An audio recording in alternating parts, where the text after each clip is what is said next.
It's been said that if you stand in the middle of your home and take a look around, everything you see used to be money. I learned this the hard way. As an engineer in Washington, D.C., with a six-figure salary and a credit score in the 700s, on paper, I was a success. But inside, I was a mess, uncertain and underwhelmed. At 35, I decided to move into my parents' basement and take an adulting break. I planned to use this year-long intermission as a way to save some money, find my purpose, maybe even find a new job that allowed me to make more of a difference. As the end of my adulting break approached, my favorite design blog featured Marie Kondo's bestseller, The Life-Changing Magic of Tidying Up. I fell in love with Marie's KonMari method and its radical self-cariness. It's the anti-baby step approach to a clutter-free home. So it's as charming as it is progressively uncomfortable. I've always loved interior design, planning things, and putting things in order. So as soon as I finished that book, I ran to my closet and started to ask myself what did and did not spark joy. What was left was 6 bags ready to go to donation and $300 worth of clothes that were brand new with tags that did not spark joy. Now, I'm no stranger to an annual purge, but this time around, I asked myself why. Why did I have so many extra things? What was really going on here? What was the lesson my clutter had to teach me? I continued to tidy well beyond clothing, making thousands of decisions about everything in my home through a lens of joy. I let go of old notes from grad school, home goods that never quite worked, even sentimental items, everything from photos to furniture that represented past seasons of my life. I was determined to be an extension of a home that I honored. The beautiful thing about the KonMari method is it gives you permission to keep whatever you want to, as long as it sparks joy. The challenging thing about the KonMari method is it gives you permission to keep whatever you want to, as long as it sparks joy. I let go of a lot of things, but I confidently kept 58 pairs of shoes, and every last one of them sparks joy. Now, I didn't understand why I loved these shoes so much until I found a note that I wrote my mom in elementary school, describing a favorite experience. Everything about this experience revolved around shopping and the mall. 3 different stores, the quest to find the perfect shoes. In that moment, my clutter spoke up. I was emotionally stuck, and no amount of cyclical purging was going to get me out. I was stuck under mindless purchases, unhealthy habits, unfinished business, and unfulfilled career aspirations recycled year after year. I used the act of acquiring more as a way to bury the guilt, anxiety, and shame associated with my inability to achieve true joy and happiness in major areas of my life. All that from looking at my closets. Retail played a significant role in my childhood. But as an adult, I used the comfort and ease of online shopping as a way to check out and ignore deeper issues, which is probably why when I reached the end of my tidying event, I still felt like there was work to be done. I had found a place for absolutely everything in my home.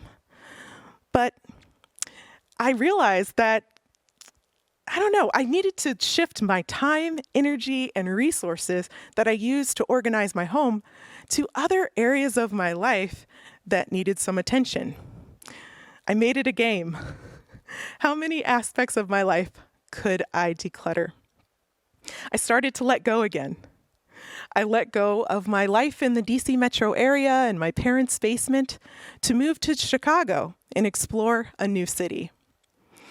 I let go of 14 years in corporate America so that I could start my own small business as a professional home organizer and certified KonMari consultant, helping others to let go of stuff to live a truly abundant life.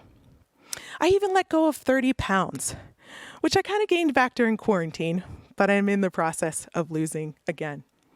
I carefully examined my relationship with how I consumed absolutely everything. Social media, junk mail, even the amount of water that I drank every day. But there was more. $30,000 more. Consumer debt that had accumulated over more than 10 years of mindless purchases and living beyond my means. It was the dark cloud that shaded every milestone I'd had since the very first day I chose to pay over time versus pay balance in full. Which is what led me to go to a place where no one has ever willingly gone before. My Amazon order history. After decluttering with clients for more than 1,000 hours, I'd seen a lot of miscellaneous items purchased online. I was leaving my client's apartment one day, and I walked past her front desk manager.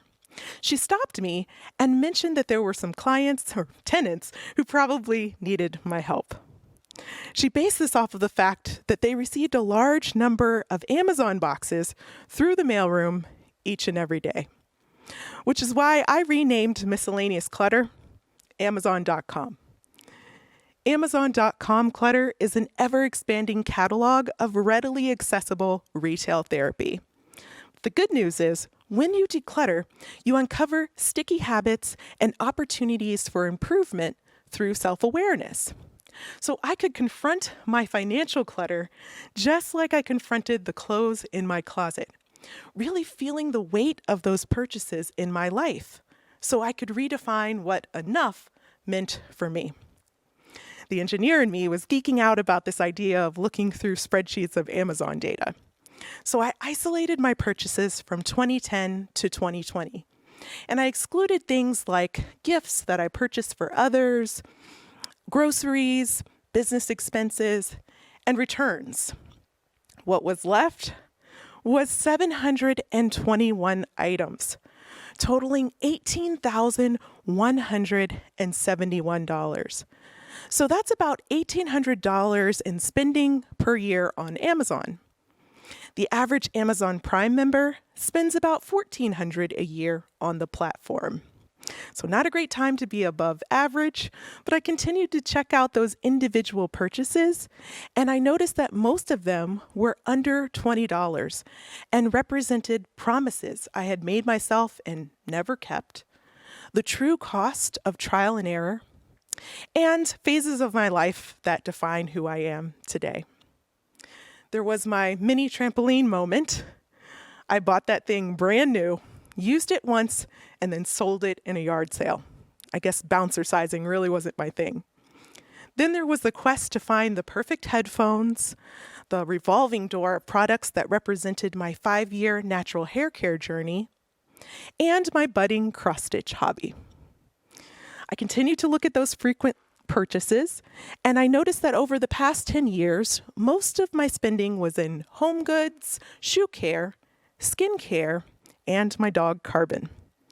I was actually pretty surprised by how accurately my order history reflected my interests and values, but there was definitely some room to tighten up my savings so that my spending could more comfortably fit into my vision of financial independence. I was also super curious about how many of those 721 items still remained in my home till this day after 10 years of shopping, 4 of which were spent adopting this clutter-free lifestyle. There were 337 items left that still sparked joy, which meant that I had let go of a little over 50% of everything that I purchased on Amazon over the past 10 years. With a thank you to end the season of those items in my life. It took me 18 hours to complete this analysis, but it will influence every purchase I make moving forward. And that's the power of radical self-care. Looking at your order history isn't as exciting as maybe taking a bubble bath or buying yourself some flowers, but there are rewards on the other side. If you just get a little messy, learn, and then let go. Ultimately, the money is spent. I can't go back in time and change that. I made what I thought was the best decision for those items based on the knowledge and the resources that I had at that time. I let go of everything that didn't serve me, and I held on to the lesson that my clutter taught me. Because looking at my purchases allows me to make more mindful choices and not dwell in the past or try to predict the future use of something someday. The clutter in your order history has something to tell you. Are you listening? I challenge you to get a little uncomfortable in order to take care of yourself and your budget by looking at your shopping behaviors on your favorite platform. We all have the opportunity to shop mindful, making values-driven decisions based on what we need, what we can afford, and what can fit in our beautiful homes and lives. Each and every time we click, place your order. Thank you.